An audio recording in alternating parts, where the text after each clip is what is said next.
iOS 4 is the fourth version of the iOS mobile operating system that manages the iPhone and iPod Touch.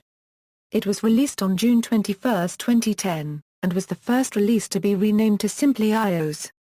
It was the first major iOS release to drop support for some devices and the first major iOS release that iPod Touch users did not have to pay for.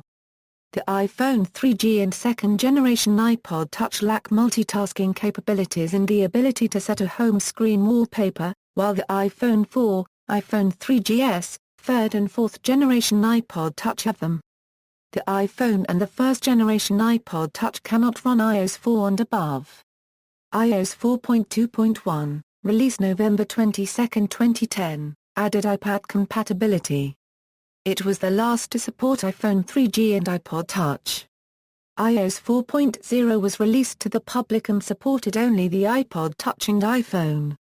iOS 4.0 was announced to have over 1,500 new APIs for developers, supporting the highly anticipated multitasking feature. The final iOS version for the second-generation iPod Touch and iPhone 3G is iOS 4.2.1. iOS 4.2 was the first version to bring major feature parity to the iPhone and iPad. The release of the CDMA iPhone for Verizon Wireless saw a branching of iOS.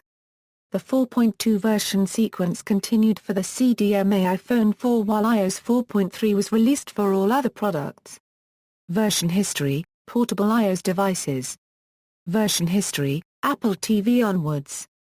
iOS 4.1 was the first version of iOS available on the Apple TV. It included Apple TV Software 4.0.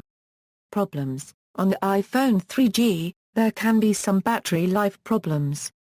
Lag on the iPhone 3G. iPhone 3G users that have an iPhone 3G with iOS 4 have complained about their iPhone 3G running slow. Trivia: iOS 4 was the longest-lasting iOS version so far. Notes: see also, iOS version history, references.